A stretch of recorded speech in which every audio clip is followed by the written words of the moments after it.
Ladies and gentlemen, esteemed guests and members of the International House community, I am Sean Carver, the Executive Director here at iHouse, and I am pleased to welcome you to the Lodestar Speaker Series made possible by a donation from Chevron. The International House movement began in the fall of 1908 when Harry Edmonds gave a casual greeting to a Chinese scholar walking up the steps of Columbia University in New York. From that initial friendly exchange between a U.S. and Chinese citizen, the International House movement was born. So today, 115 years later, we have the opportunity to explore some of the most challenging and consequential issues facing the world as we reflect on China-U.S. futures, pathways to a peaceful coexistence.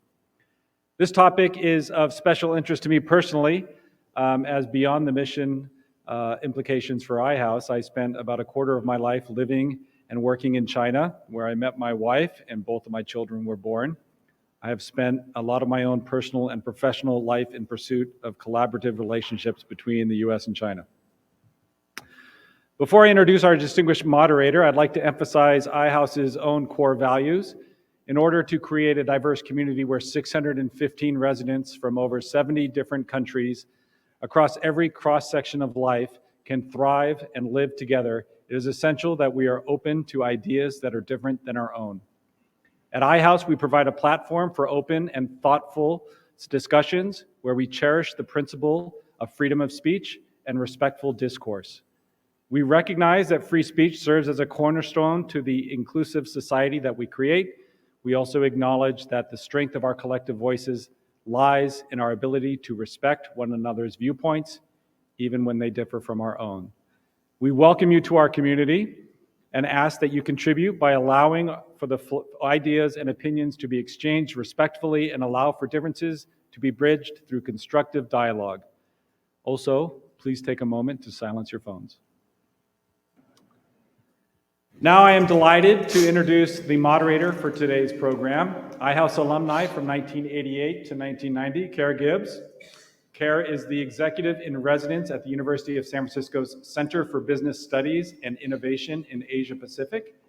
He was immediate past president of the American Chamber of Commerce in Shanghai, a member of the National Committee on U.S.-China Relations, and editor of the newly published book, Selling to China, Stories of Success, Failures, and Constant Change, available at the front of the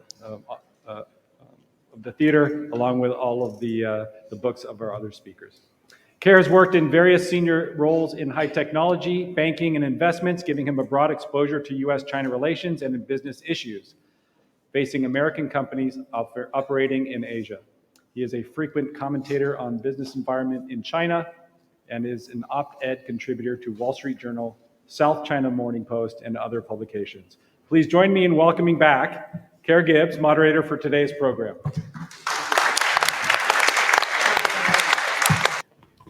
How's that? Yes. Is that better? Success. Okay, this technology stuff, I don't know. I still like stone tablets, chisels, everything was fine back then. But no, thank you so much for the generous introduction, Sean. It's really a pleasure to be back here after years. What you've done with the place? Ever changed the drapes? I love it. And we do indeed have a very distinguished panel here. I'm going to introduce each of our panelists one by one when we get to that point. I'm just going to say a couple words to kind of introduce the topic. Similar on U.S.-China relations is a deeply, deeply personal topic for me. My mother is from China, and my father is American, and so U.S.-China relations is literally a dinner table conversation every day. So we kind of need to get along. So that's kind of the back, if you will. We are in a very serious situation right now. And thank you all for coming and sort of joining the discussion, because this is such a serious topic. And what I want to do is start the discussion by going back in history. There's just been enormous change in the world and in China and in the U.S. in the last 40 years since the United States and China normalized relations in 1979, before which was a period of extreme isolation between U.S. and China. And what I would like to do is just start with a quote from Richard Nixon. And I'm going to read the whole thing because I think it's very eloquently written, and I'm sure this is familiar with all of you. But Richard Nixon, before going to China, and actually before becoming elected president, he said, "Taking the long view, we simply cannot afford to leave China forever outside the family of nations, there to nurture its fantasies, cherish its hates, and threaten its neighbors. There is no place on this small planet for 1 billion of its potentially most able people to live in angry isolation." Thanks to President Nixon and to President Carter, and thanks to Mao and Deng, they were able to achieve a path to peace.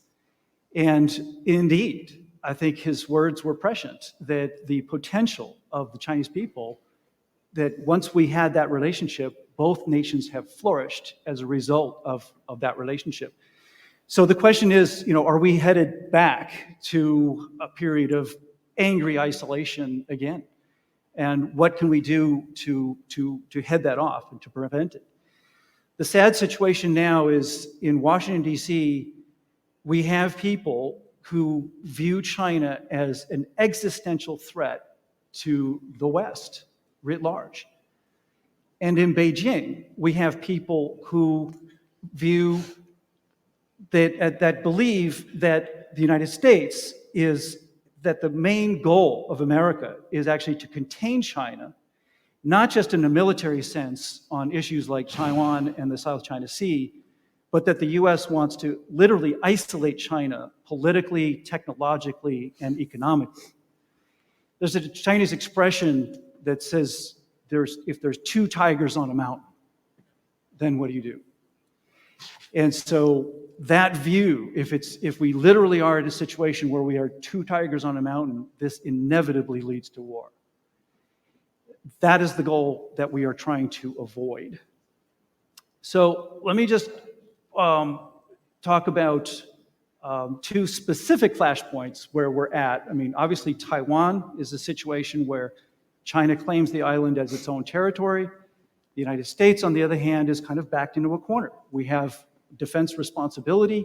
If the United States does not come to the aid of Taiwan, then a whole series of interlocking security alliances, Japan, South Korea, and others, unravel. So this is one of the things that put us in this bind. South China Sea, same basic situation. You've got a situation where China is claiming the entire area as its own territory.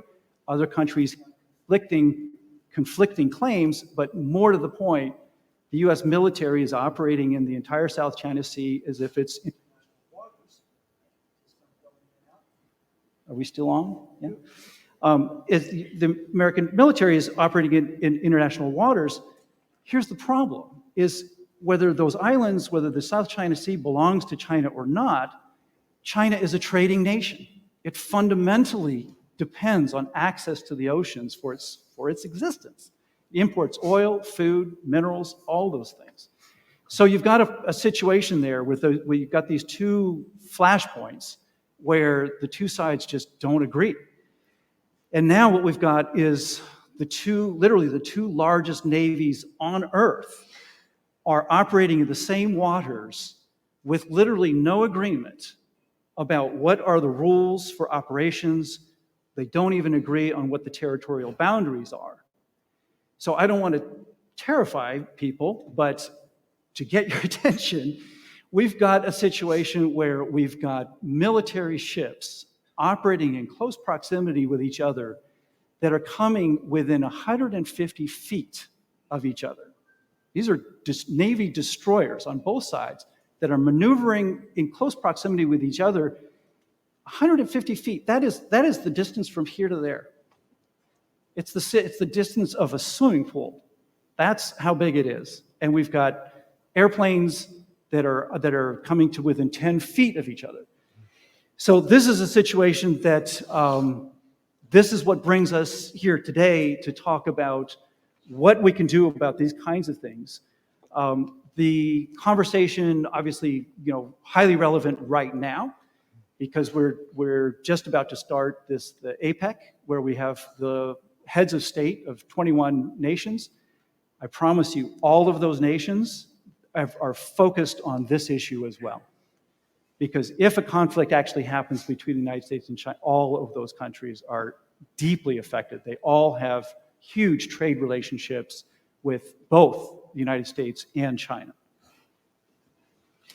So we have an expert panel here to talk through the issues. It's a diverse group with different perspectives. We're very fortunate to have all four of them. They've all got their books available. What I want to do is introduce each of them in turn and ask them to make some initial remarks just around the general topic of peace. What are we fighting about? What are the prospects? What's the journey forward? What kinds of things can be done that would lead us to a peaceful coexistence between the United States and China? So that's what I'd like you to address first, and then I'll come back and ask you a follow-up question.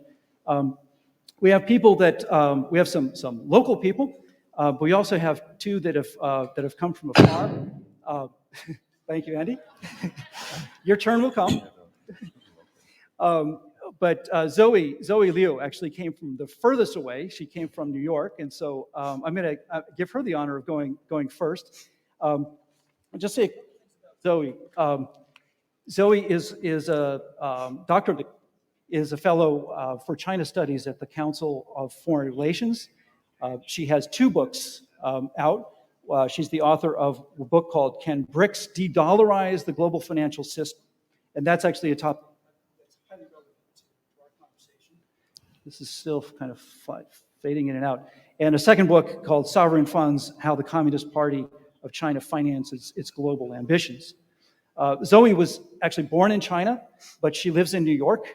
And this topic is, just on a personal note, I think this topic is highly relevant. Her grandfather actually fought in not one, not two, but 3 wars. And so again, that is the outcome we're trying to avoid here. So Zoe, why don't you get us started and give us your thoughts on the overall topic? Yeah, sure, Carl. Thank you very much for your kind and personal introduction. And I also want to thank everybody here today to share your time with us on this issue that at least I hope that the issue that we are interested in is also something that you are also interested in, so that we don't waste your time. And I also want to thank Sean and Bill for having me here, because when I sit on the chair and came into the hall, I realized my mom would not want me to touch the furniture because these are museum pieces. And finally, I also wanted to say that I'm actually a student and learned a lot from the panels here, from Professor Shih, from Andy, from Orville, and these are when you look at me, you realize, oh, okay, so she is somebody who has learned and benefited from a lot of the existing knowledge that have been created by a lot of the other people here.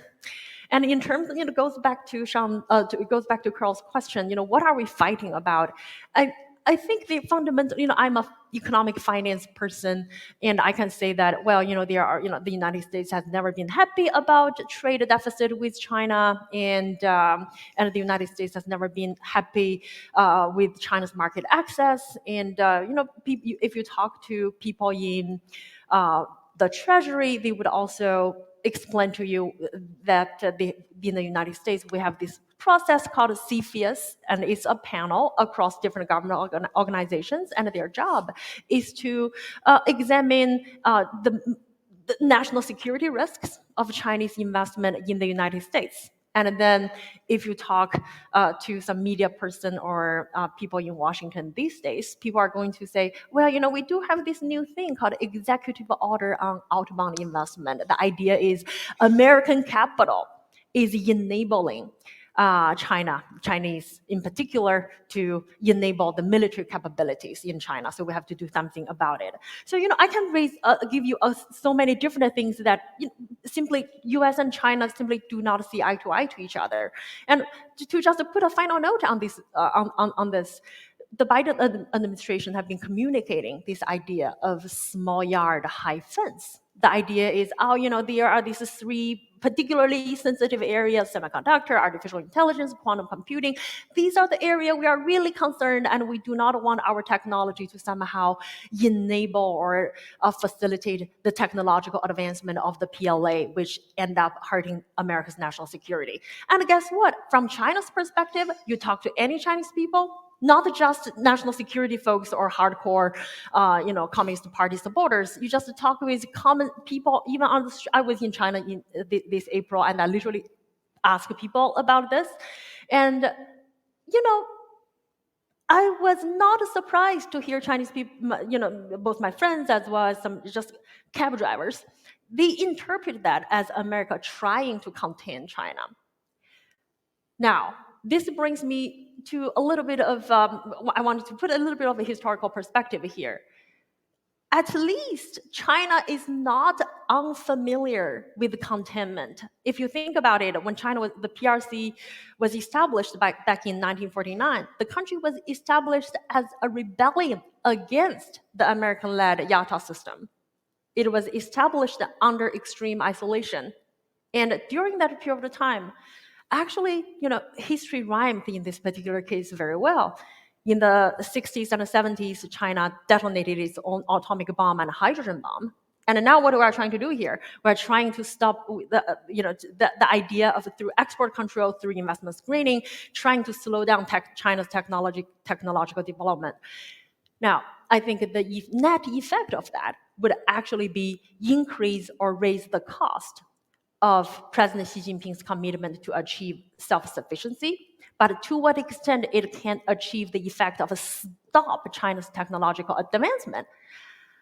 I'm pessimistic about achieving that goal, specifically because technology has in its nature diffusion, and because of all this back and forth, who actually get into this crossfire is people, is all these Chinese students, is the researchers. It's a startup company here in Silicon Valley. Perhaps one of the founders is Chinese, and then when you started to raise capital, now because of this investment screening, outbound investment screening, people start to ask the question. Instead of asking the question, "Are you Chinese and are you trying to finance the PLA?" Now the question becomes, "Wait, are you Chinese?" And I think that is a dangerous trend. And that's why I think here at iHouse, we have people here actually care about the trajectory, managing the risk is something very promising. Good. Thank you, Zoe, for your thoughts. Good. We'll come back to some of those topics in a minute. Let's bring Andy Rothman into the conversation. Andy, have known each other for many years. He lived in Shanghai. Andy is an investment strategist at Matthews Asia, but he also spent 2 decades, I think, as a American diplomat, both posted both in Guangzhou and then with the U.S. Embassy in Beijing. So very glad to have you here, Andy, for your thoughts. Thanks, Ker, and thanks for the opportunity to talk to all of you today. And I appreciate the great turnout to talk about this issue, which I think is really important. I'm going to break this down into 3 elements to address the question of basically, do we really need to find a way to get along with China? Because it amazes me that when I go to the East Coast, I often find people who tell me that we don't. So I'll break it down into 3 components. The first is the most important one for me, which is just at a personal level. Chinese people are actually, in my experience of living in China for more than 20 years, pretty much the same as us. That probably doesn't strike you as weird, but I know a lot of people who have trouble believing that. And not only are they the same as us, but I think that if you look at the fundamental question which a lot of people in the US are debating right now, which is engagement, which has become kind of a dirty word in Washington now, between the US and China, is that good for us?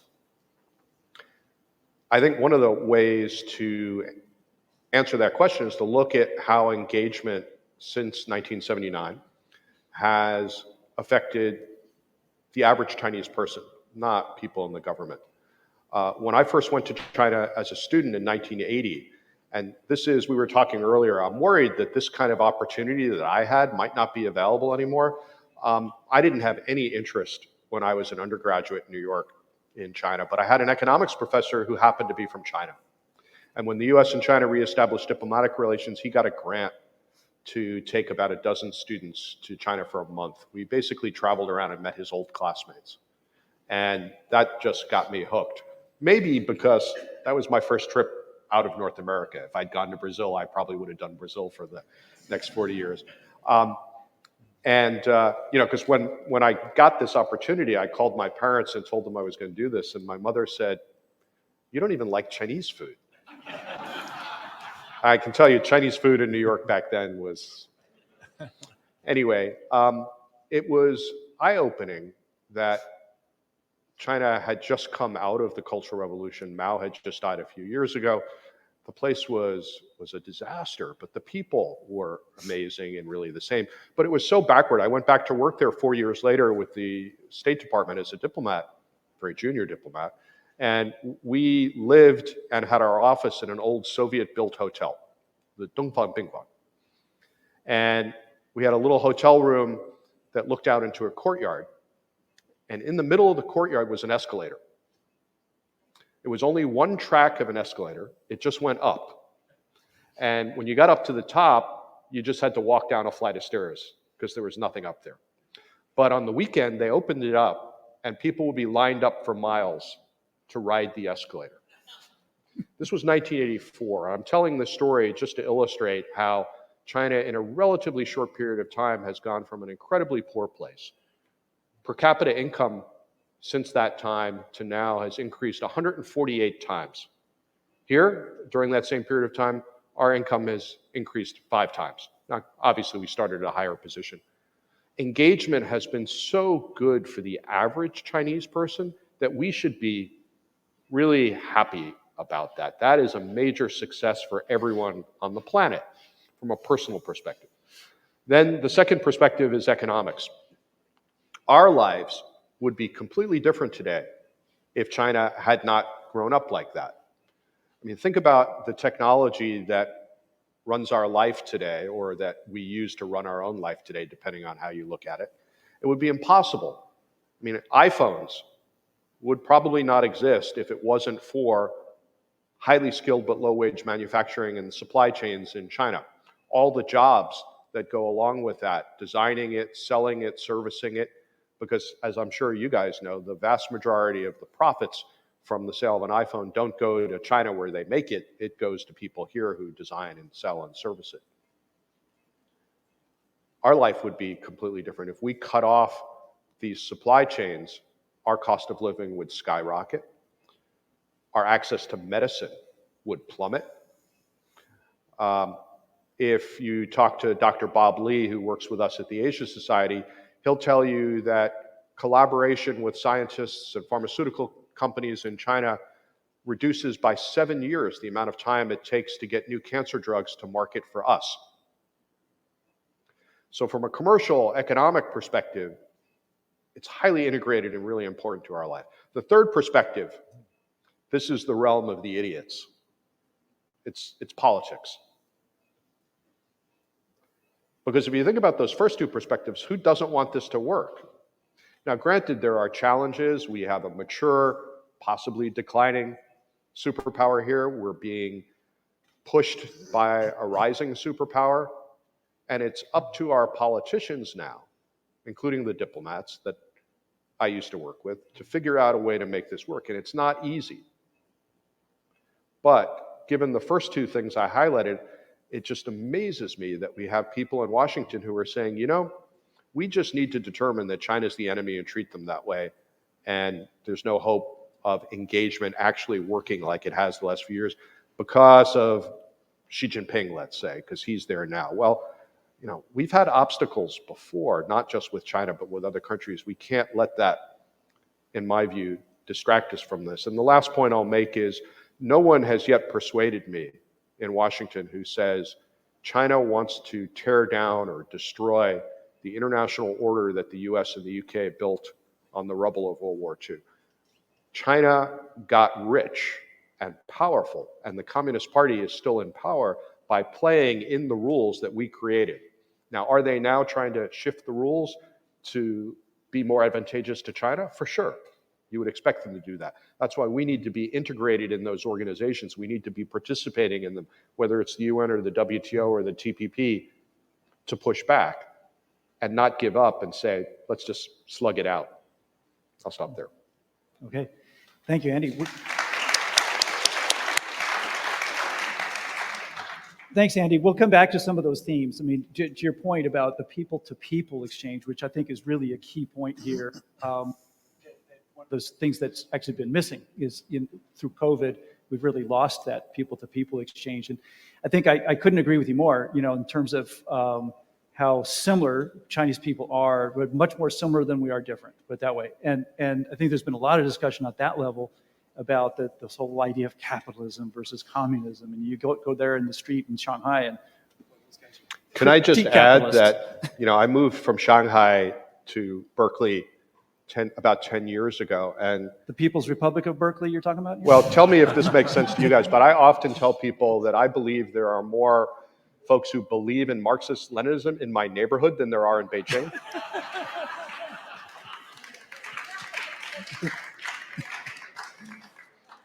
Fair enough. Let's bring Victor into the conversation, and also let's bring all of you into the conversation. You should have picked up some cards on the way in, and if you could start, as we have this conversation, if you can think of questions or topics that you would like to suggest, please go ahead and do that, and magically somebody will bring them up. And we can get to those. Victor Shih is the director of the 21st Century Center on China, actually newly appointed director, so congratulations there, I think, over the summer. He's the author of 2 books. One is titled The Factions and Finance in China, Elite Conflict and Inflation, and then the second book, Coalitions of the Weak. So those sound very interesting, but the most important point, a lot of us look at Victor for sort of insight on elite politics, meaning kind of who's driving the bus over there in Beijing. So we often tap Victor for insight on various different things that are happening at the Central Committee, Politburo. We sometimes call him the horse whisperer. He somehow he knows things that other people don't. But Victor, share with us your thoughts, if you would. Well, I mean, if that's the only thing I knew, I'd be out of a job, because I think all of us here knows who's driving the bus in China. It's Comrade Xi Jinping. Anyway, so on the topic of today, I think the problem in both the U.S. and in China, but of course, it's always more serious in the U.S. just because political dialogue is all out in the open here. And then you have the 2 parties, and of course, they're trying to score points off of each other. And China happens to be like a central issue where they're trying to score points of each other. So this kind of framing of China as the enemy, existential threat, as Ker, as you pointed out, extremely unhelpful, because when you have the 2 largest economies of the world dealing with each other, it's going to be multidimensional. It's going to be very complex. So what I like to do is to break it down, along sort of different issue areas. And the way that I see it is there are some issue areas where there is a genuine sort of competition between the U.S. and China. And both sides sort of engage in it out of their perceived notion of sort of self-interest in security. Then there are areas where, especially the U.S., again, because we get very political publicly, will hype up the so-called China threat, and it's not very helpful, And if you look at these issues, these so-called threat issues of China, it's just there's nothing to it, or not very much to these issues. And then finally, there are areas where the U.S. and China really need to cooperate, like climate. Especially like public health, global public health, the 2 largest economies of the world need to cooperate on these issues, or nothing much is going to work that well. So on the first part, the issues of genuine competition, if you look at the military, and I'm not a military expert by any means, but if you look at the Pacific, it is getting to be a very crowded place because you have the traditional, of course, the U.S. Navy, very powerful, engaged in imperialism, basically, in previous decades. But now the largest navy in the Pacific is no longer the United States. It's actually China. So if you look at surface vessels, primarily operating in the Pacific, it's not the U.S. Navy. The U.S. still has the largest navy in the world, but that's because the U.S. has a global navy. But if you look at just the Pacific, the Chinese Navy now has more tonnage, larger number of destroyers than the U.S. By a large margin, actually, I think. So it's getting very crowded. So I think I agree with Kurs that for that, of course, the two sides are building up capabilities for whatever crazy reasons that they're doing it. But what's really important to keep things sort of manageable is to have protocols where the frontline commanders of the two navies can communicate with each other directly in case there are, incidents like accidental clashes or, close proximities, etc. I think that is extremely important. On the core technology like telecom infrastructure, again, the two sides have sort of closed each other off of each other. But, of course, China did this, a lot of it, and then the U.S. reciprocated. There are good reasons to do that, and the two sides are doing it. I think in general, sort of humanity does not suffer that much. If the U.S. doesn't use Huawei or the Chinese government doesn't allow Cisco into the Chinese market, it's unfortunate, but it's not the worst thing in the world. So then there are some issues where U.S. politicians have really played up and say, oh, this is a symptom of the China threat. The renminbi is going to eclipse the U.S. dollar. So Zoe is the expert here. We know that's not going to happen, because China has this thing called capital control, where they literally don't allow the renminbi to leave the country. So if they do that, how is it possible for the renminbi to replace the dollar? It literally is not possible.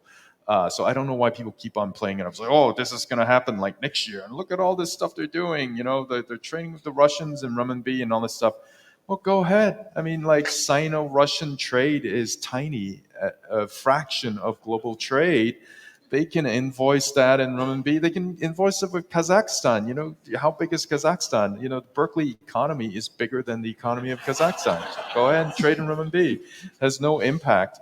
The other thing is the debt trap diplomacy, which is, I have to say, is the current manifestation of a very sort of imperialist attitude that developing countries cannot make their own decisions, right? No one pointed a gun at these countries to take on Chinese debt. They did so willingly.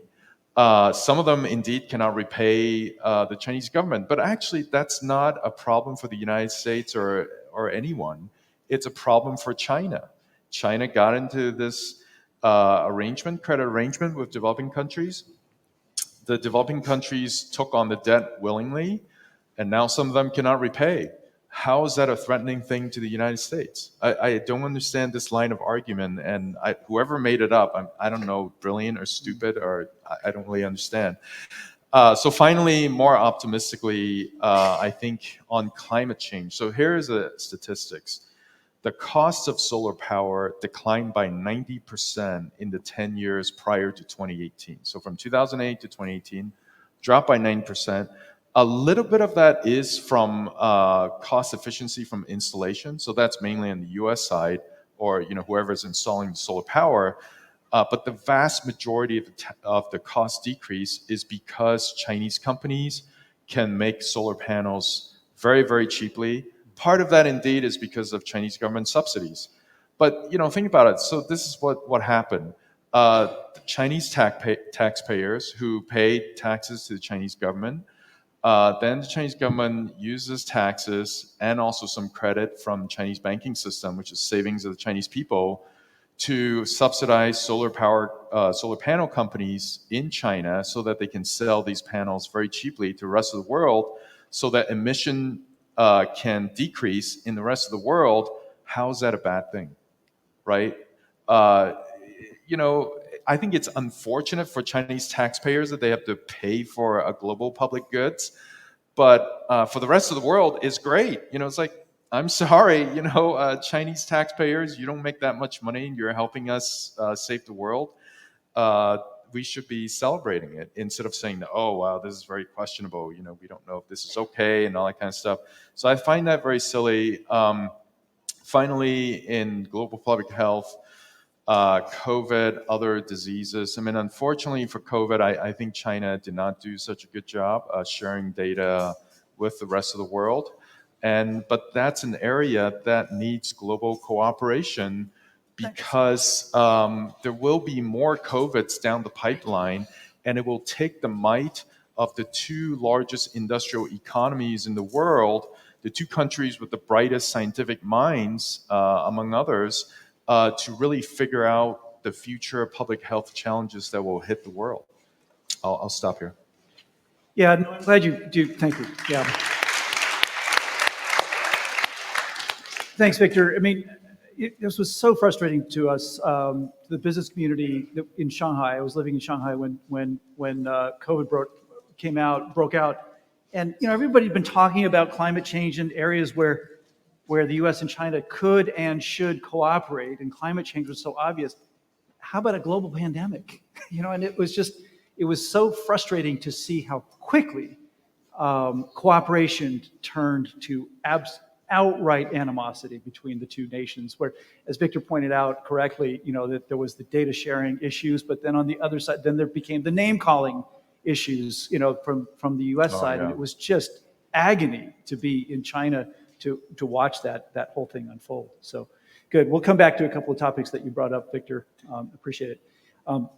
Our very own Orville Schell, local, former professor and dean of the School of Journalism here at Berkeley, and you know, very much an expert on this topic. Author of 15 books, 16 counting. How he does that, I don't know. I do want to point, and at this point, director of the China Center at the Asia Society, based in New York. Kind of splits his time between West Coast and East Coast. But I also personally, I want to endorse one of his books that probably doesn't get as, or isn't in the same category as the others, because it's actually fiction. So the 15 books I mentioned were all nonfiction, and he wrote a novel called Coming Home, My Old Home. An incredible book, written. It's about the experience of the Cultural Revolution right through June 4th, '89, and it's a book that, if you pick it up, it's a great way to really get a visceral feeling for what that must have been like to go through the Cultural Revolution, and then one of the really interesting things in the book was when the switch flipped, when all of a sudden Mao and Nixon woke up in the morning and they're friends, you know, and everybody was told that, oh, everything that we told you about America being Satan, oh, it's the opposite now. America's our friend. And I thought that was fascinating how you dealt with that in the format of a novel. So I highly recommend that book as well as the others. Orville, if you would share with us your thoughts. Well, thank you, Ker. Well, here we are. President Biden is about to meet with Party General Secretary Shih right here in San Francisco. And I think there's a bit of a ghost of the past hanging over this meeting in terms of expectation. And that is that we look back to this period that all of you have alluded to of engagement. And as Andy suggested, why did it end? It was demonstrably in the interest of China, worked very well for the United States. And I think I want to just spend a few little minutes here to kind of think through with you, what was engagement about? Why did it end? And could it come back? Or what form of getting together could come back? So first let me say, you know, there's this expression in Chinese of sleeping in the same bed but dreaming different dreams. 同床异梦. And I think there was a bit of that during our long and very sort of optimistic period that was underlaid by engagement. What I mean to say is this, that from the American perspective, engagement was this kind of big, woolly, idealistic American ideal. Just let's trade, let's send ballet troops, academic exchanges. We'll just kind of get to know each other, get to like each other, and the rough edges will wear off, and somehow we'll migrate to a different state of grace. It was rather naive, but hopeful. And I think bespoke of America's fundamental idealism and evangelical sense that if we could just get it right, we could change the world. Now, if we turn to the Chinese side, I think, what is so interesting is there's no word in Chinese. There's a word for engagement, but it isn't like a branded name. The way it is here, where we think, oh, engagement, it means this, it's a whole policy. No, the word in Chinese, 接触, means just kind of connect. But no one spoke about it as the great halcyon period of the great breakthrough period. And in fact, if you sort of drill into the process of engagement during the 80s and 90s, remember, it continued even after 1989 and the Beijing massacre. What you find is a kind of a transactional nature of the Chinese involvement. That we could use some Western technology. We could use a little Western marketization. We could use a lot of things as we come out of the Cultural Revolution.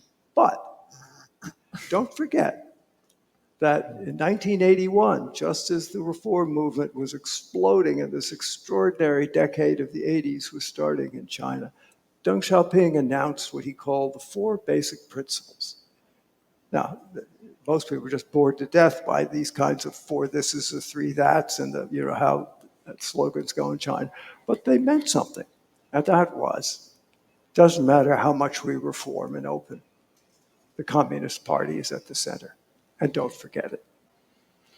So this meant that engagement from the Chinese perspective was a rather utilitarian borrowing mechanism.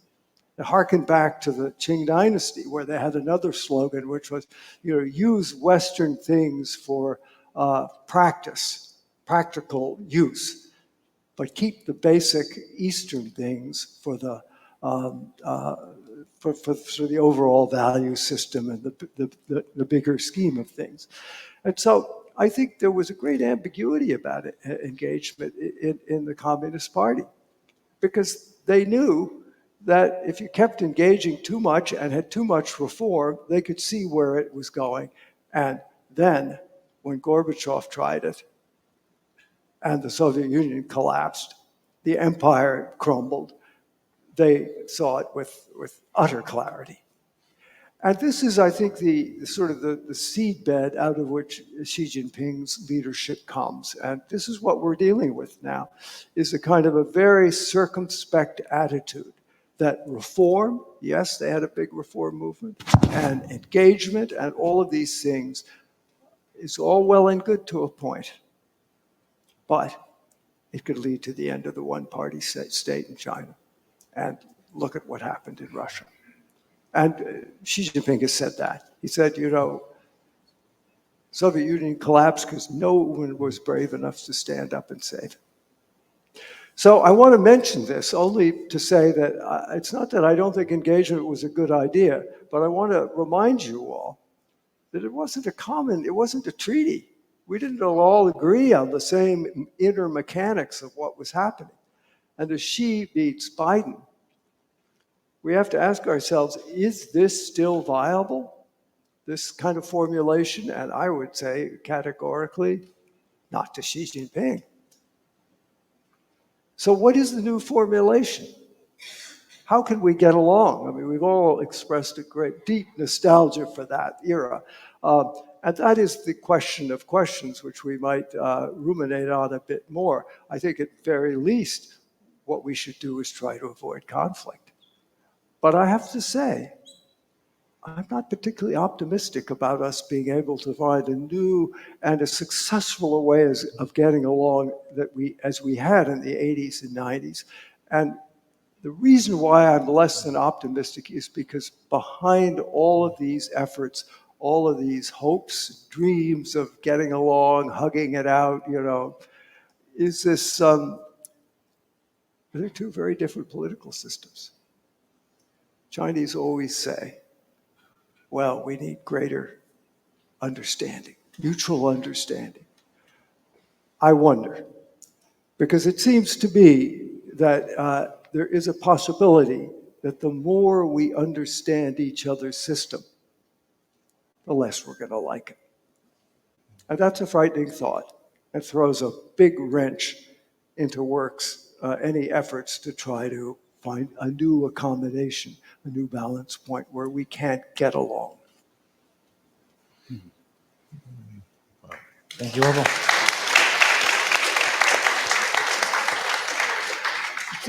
Interesting what you're saying, Orville. As you were speaking, I was thinking about some of the things that Andy had brought up, and that people to people, we're pretty much the same.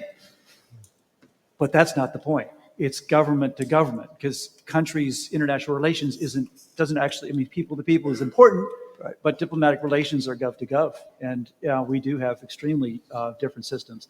Andy, I'll give you an opportunity to react to that in a minute, but let's come back. Well, you can think about it. And we'll, let me do this. What I'm going to do, I'm going to ask Zoe a question, but I'm also going to combine it with a question that I got from the audience. It's about skilled labor. But what I'd like you to ask, Zoe, can we go deeper into the discussion about people and how people in China view this issue, view the United States? And people come in different categories. They're by age, they have different views sometimes by age, by their own personal interests, what their occupation is, also by what they are reading and listening to, what media they have access to. So people kind of, and then China has a different, whole nother set of category of people those who have traveled overseas, those who have not. And so I wonder if you could give us a little more color on that. And while you do that, I want to bring up this other question from the audience that's actually directed at Andy, but I'd like to know your views on it, Zoe. And I actually have some opinions of my own. It says, Mr. Rothman, you claimed that our American lives would be completely different without the high-skill, low-wage labor in China. I am troubled by this statement because that makes it seem as if U.S. companies and people had better lives due to exploitation of ordinary Chinese people, and what is the Chinese government has allowed that. Can you give your thoughts? So it was directed to Andy, but actually I'd be curious to know what Zoe has to say about it, and then I'll give you a chance to. I guess when Andy said living here, he has met more people believing in Marxism and Leninism than he was in China. I get that now. So in terms of going back to the first question about a people, I do, despite we are talking about U.S.-China tension and all that, and I think if I remember it correctly, back in 2017, the U.S. national security strategy identified China as a strategic competitor. And since then, the framing of U.S.-China relations has become this strategic competition, great power competition, and so on and so forth. And, my own critique of this kind of framing, similar to Professor Shih, this is actually very, very much distracting. It leads to this bipartisan consensus focusing on bashing China, and that's the only thing that we can bring both parties into a room, rather than focusing on China is not a problem that we need or we can solve, but it's actually a situation that we need to handle, and I quote Kurt Campbell. So from that perspective, I do think what our strategy has been focusing on is to protect our the downside risk with all these export controls and all these things is really about protecting our downside risk rather than focusing on building up our upside leverage and building up our upside leverage. And I think that's a lot to say with the people. I consider myself as growing up in the golden era of U.S.-China relations. I grew up, Carol mentioned that my grandpa fought 3 wars. He survived the Sino-Japanese War, fought on the communist side, and then he fought the Chinese Civil War. Obviously, he fought on the communist side, and then he fought the Americans in Korea. And somebody like him, I grew up with him as the only child growing up with him. My parents were, they were working, remote elsewhere. I grew up with my grandpa, and he literally told me that when I got a chance to go to America, I should. For somebody who fought the enemy, literally the enemy, he told me that I should go to America if I get the opportunity to study and to see America. And I find that was that kind of very, very, very puzzling, especially if we put it in today's context, because for somebody like me, having a grandfather who fought the Americans, growing up in an era where Deng Xiaoping tell everybody, hey guys, the main theme of the world today is peace and development. That's the era we grew up in. And if you look, I'm concerned about the kids now growing up in China, especially after 2007, 2008. The old saying of the east wind will prevail over the west wind has not only revived, but becoming stronger for those generation, for this new generation of Chinese people, right? The narrative of how much we should care about U.S.-China relations have been different. And you also end up having, especially during COVID these days, on Chinese social media, you see people starting to criticize all these Chinese elite school graduates, saying that, well, you guys are traitors because you go to America and you do not come back to China.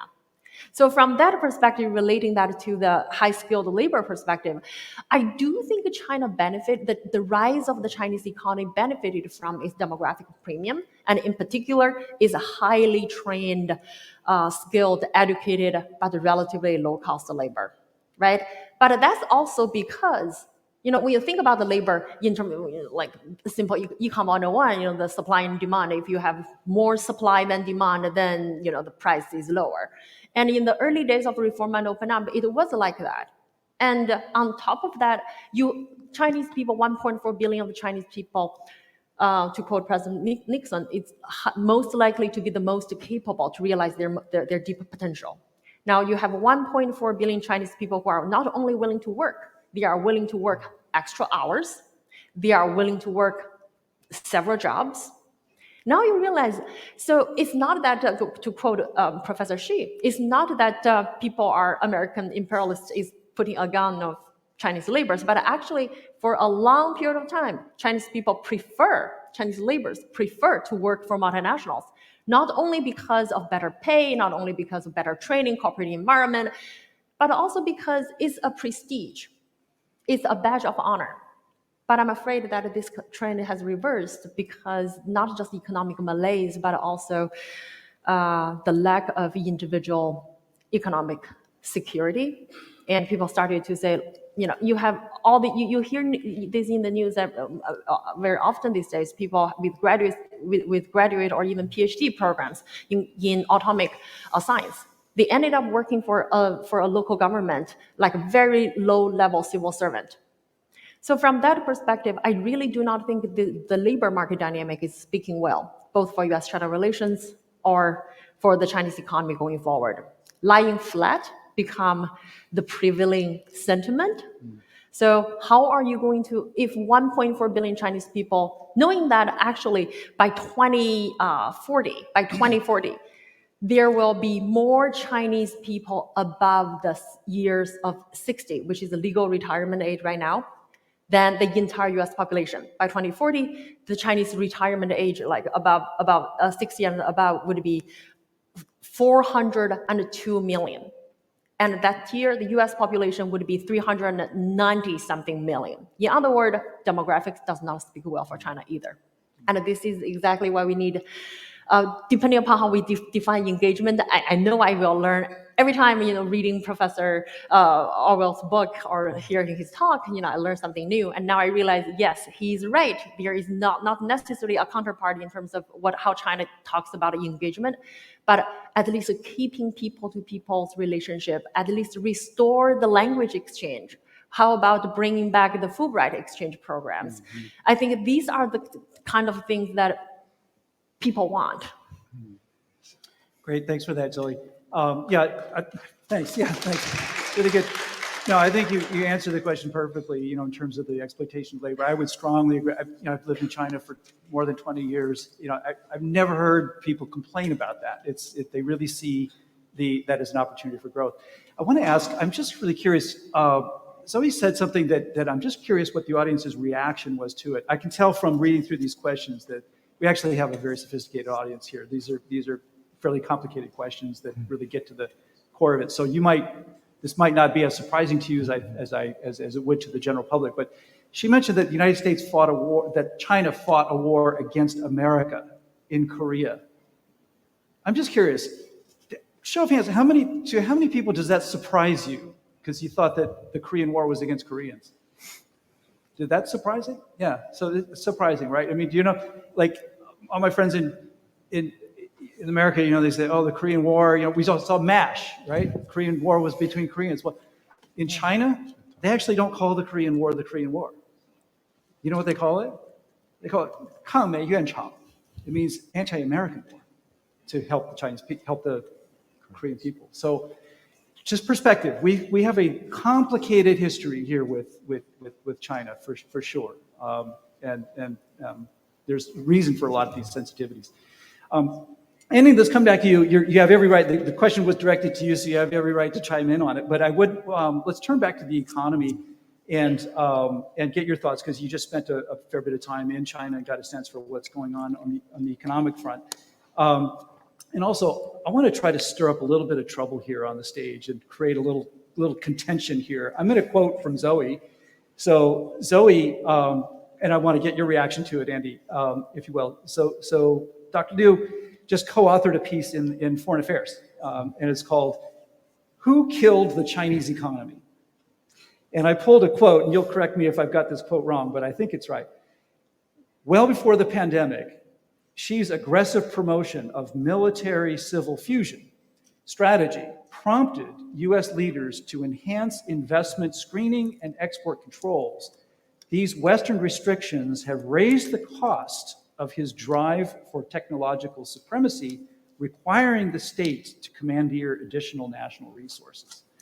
So I'm just curious. I mean, give us a sense for what you see going on over there, and if you feel like you're reacting to what Dr. Liu has said about that in Foreign Affairs. Well, I really liked to hear that, because I spoke at an event this morning where I was blamed for killing the Chinese economy.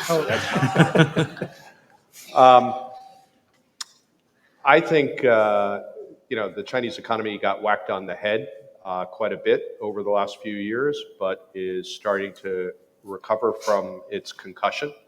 But I don't think the biggest problem was what the United States has been doing. I think that's been really tangential to the problem. The problem has been poor execution of economic and regulatory policies by Xi Jinping. But we also have to remember that he's not the first Chinese leader to screw it up. They all did, Deng Xiaoping included. Sometimes, when people tell me, Xi Jinping's doing such a horrible job, I'm like, weren't you the guy who was always complaining about how Hu Jintao never did anything? So yeah, we all have our problems with each leader, and serious mistakes were made. But I think that the key issue for most of us who are following what's happening in the Chinese economy right now is understanding why Xi Jinping made these mistakes. Has he made these mistakes because he is an ideologue who is ignorant of markets and wants to reverse all of the reforms that have happened in the Chinese economy over the last 4 decades? Or is he a guy who, in some cases, was trying to do admirable things, like help gig workers, for example, but just executed his admirable objectives in a really chaotic and non-transparent and horrible way. If you believe it's the first, that he's an ideologue, then there's good reason to give up hope. But I don't buy that at all for a few reasons. One is he's been running China for over a decade now, and I think we have a lot of evidence that he's not stupid. That there's clear evidence that he's seen throughout his life that the market reforms are the reason why he's running China today and why the Communist Party is still in control. Going back to what Orville was saying about the Soviet Union, I have a little bit of a different take in terms of how he viewed what happened in the collapse of the Soviet Union in the early days of Russia, which I think has been highly influential to his thinking. But my view from reading a lot of the things that he's said and written over the years is his takeaway from that was that they made some mistakes. And the key mistake was opening up on the political side too soon and too far and making a lot of errors on the economic side. And so I think the lesson that he took out of the USSR-Russia example was, let's focus on the economics and maintain tight Leninist control over the governance system.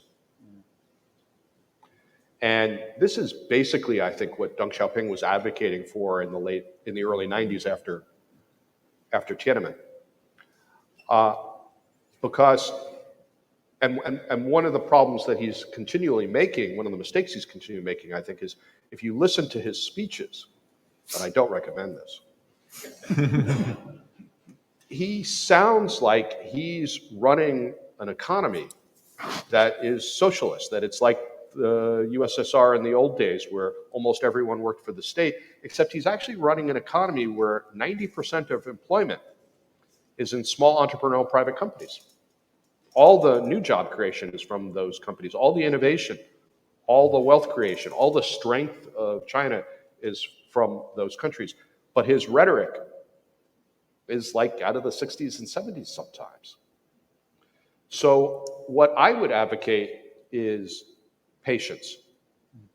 And what I think, when I talk about what I've taken away as a framework for thinking about China over the 40 years is two fundamental pillars. One is Chinese people are really resilient. They've been through an awful lot, not just in the last 40 years, but even worse in the 40 years before that. And Chinese leadership has been successful when they've been pragmatic on economic policy, not necessarily on political policy, but on economics. I think most Chinese people are pretty happy with the way things have evolved over time. Not everybody for sure, but the standard of living changed, the personal freedom changed. So I think we have to recognize the party itself has evolved a lot. When I first worked in China, the party told Chinese people where to go to school, what to study. When you left school, they assigned you to a job with the state. You had no say in that. If you wanted to get married, the party had to vet your choice of spouse. They assigned you to a house. You had to get a chit from the party to get a plane ticket or a train ticket. The party ran your life. Today, none of those things I've described apply to almost all Chinese people. There are some small exceptions to that in terms of the percentage of the population. The improvement in personal freedom and standard of living has been just phenomenal. And the party has voluntarily, and I think this is the first time a one-party regime has voluntarily given up control over that much of people's lives. So I'm trying to be patient and say, if Chinese people can be patient and resilient, I can be too. That let's keep engaging with China, because eventually they have, as I think you were alluding to, they've set themselves up on a course where this is unsustainable. But is it unsustainable over 10 years or 50 years or 100 years? I want to be patient and wait that out, because I think for us and for Chinese people, pushing it to an abrupt, premature head is likely to be really dangerous.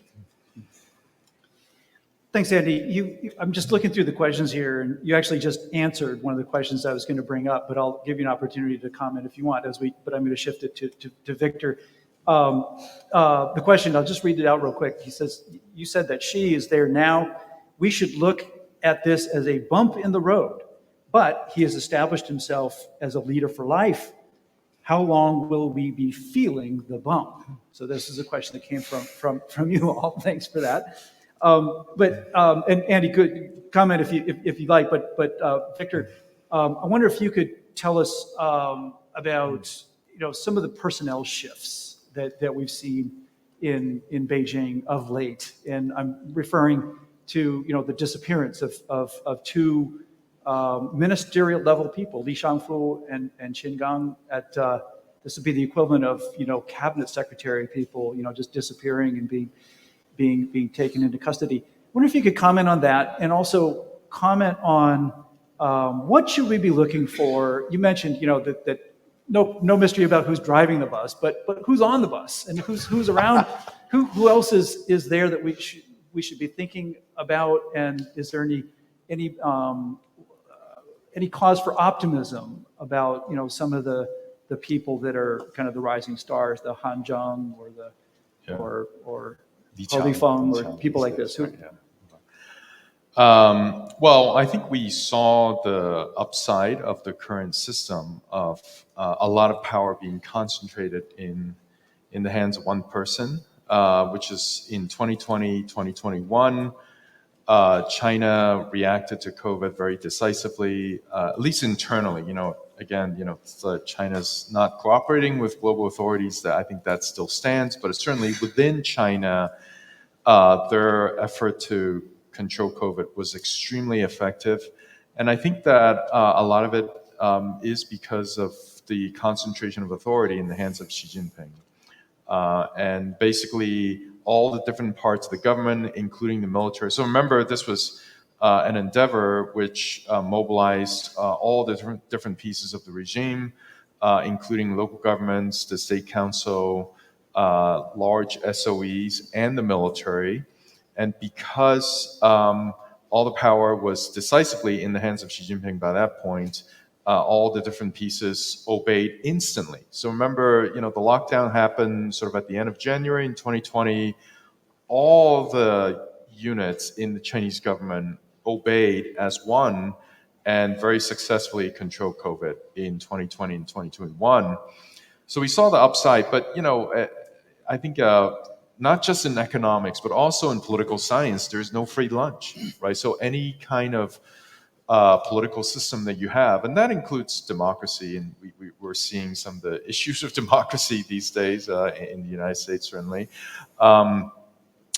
In a sort of a strong dictatorship that China has, there's also no free lunch, right? So you do have the benefits of being able to make decisions very quickly, being able to enact policies very quickly, but very quickly you run into some trade-offs.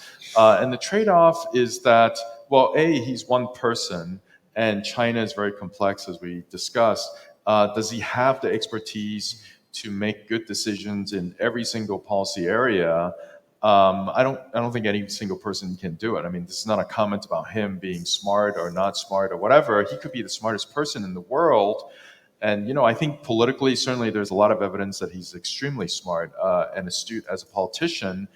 It's just, there are a lot of complex policy issues, and he can't possibly know everything about all these different issues. So then mistakes will manifest. He can choose to delegate some of this decision to other officials, and so these are the other people on the buses, but he seems not to want to do it, right? Because the problem is that once you start delegating, then these other officials can build up power bases of their own and potentially challenge your power. And if you want to keep the power in the long run, as he clearly does, you don't want to delegate too much, right? So I think there was some sense that there was some delegation to Wang Qishan, for example, during the first 10 years of his rule. And he's not very happy with that. As we can see, a lot of Wang Qishan people are sort of not in a happy place. So he doesn't want to delegate. He doesn't know everything. And then because he's so powerful, the other trade-off is that people who are advising him, they come to know what he likes to hear, and they only feed him that information, and that will lead to not optimal decision making. And I think we have seen some examples of that. I mean, I want to ask Zoe and Andy to comment. Like, to me, the 3 red lines, deleveraging real estate sector, all 3 of us could have told him that this will not work because it would have blown everything up. Why didn't anyone tell him that at that time, right? And he implements it. Everything starts to blow up a few months later, and then suddenly change comes like, oh my gosh, I can't believe this is happening. It's like, of course this was going to happen. Like, we didn't know that Evergrande was going to blow up once you stop letting it borrow, trillions of renminbi, going forward. So it is kind of amazing. The other thing that I think is a little bit disturbing to me is that, as all of us on the stage knows, previous leaders of China, especially Zhu Rongji, cultivated a group of technocrats with a lot of international savvy as well as domestic technocratic knowledge. Most of those people are out. Not because some of them are in jail, indeed, but many of them, just aging out, retired. And the people replacing them, some of them are not especially impressive. They've gotten to their positions by just being very standard state bankers, doing their jobs, just obeying whatever orders come down from Beijing, but not especially innovative, not especially pushing for any kind of economic reform in the financial sector. The guy who's in charge of the entire financial sector, I mean, besides Xi Jinping himself, is known for starting the biggest property bubble in China, or financing it. So it's, but because he has the trust of Xi Jinping, he has that job, and so one wonders what the quality of decision making in the financial sector will be. So again, there are some very good aspects of the current political system, and we've seen it, but there are trade-offs. Thanks for that. Victor, it's interesting you say about competence. That's something that, speaking for the foreign business community there in China, that's something we really felt, that early on, there was always this feeling that whether you agree or disagree with the direction of China, there was a lot of competence in sort of managing, if you remember the banking crisis, the NPLs, the non-performing loans, and they managed their way through that.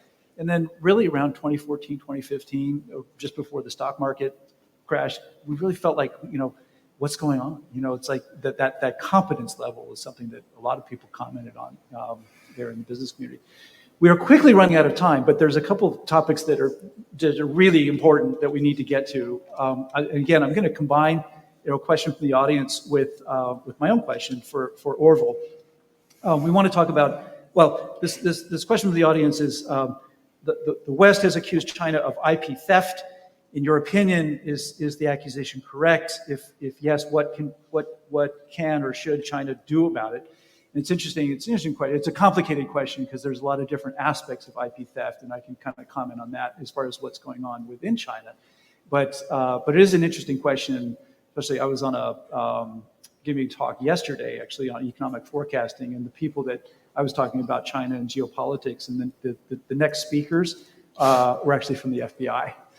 And they gave, I was talking about some fairly positive things having to do with business with China and things like this, and these guys really gave us an earful about a certain aspect of IP theft, which is really the cyber spying, the gov-to-gov cyber spying that they spend a lot of time on. But so I wonder if Orville, if you or others want to comment on that question. But and while you're doing it, though, can you help us understand semiconductor, or give us some comments around semiconductors? I know your new book is about semiconductors, so it's going to be hard to kind of condense this to 3 or 4 minutes of discussion. But what is that about? And specifically about Taiwan, right? I mean, there's all these discussions about, the Taiwan, which is the source of 90% of our high-end semiconductors all come from Taiwan. So we have a real strategic weakness there in our supply chain. Others are saying, oh, no, wait, actually, this is literally a silicon shield, that China will never attack Taiwan because everybody needs semiconductors. What's your view? What can you tell us about that? And again, we are short on time. I apologize. Yes, we are short on Big time. topic. I mean, this topic is a galactic topic, but let me simply say this. Everybody needs semiconductors. The semiconductor world is the child of globalization. It is the personification of globalization. What do I mean by that? It means that everybody is in bed with everybody else on the supply chains of semiconductors. Taiwan's in bed with the PRC's in bed with America, Korea's in bed with Taiwan, America, and the PRC. It's a big globalized snarl, right? Born of those years when we thought, hey, we can get it quickly, it's well made, we don't have to keep inventories, we don't care where it comes from. Well, that world is just sort of had a train wreck. Globalization is now being threatened, not just by the end of engagement, by many other things, by the invasion of the Ukraine. You can go on and on and on. So semiconductors are a kind of an area where we really don't know how to unsnarl ourselves from it. Decoupling, not that easy. Everybody's dependent on everybody. So to just remind ourselves of what Andy said about how important it is to try to work things out. Yes, semiconductors begs that of us. Can we work it out?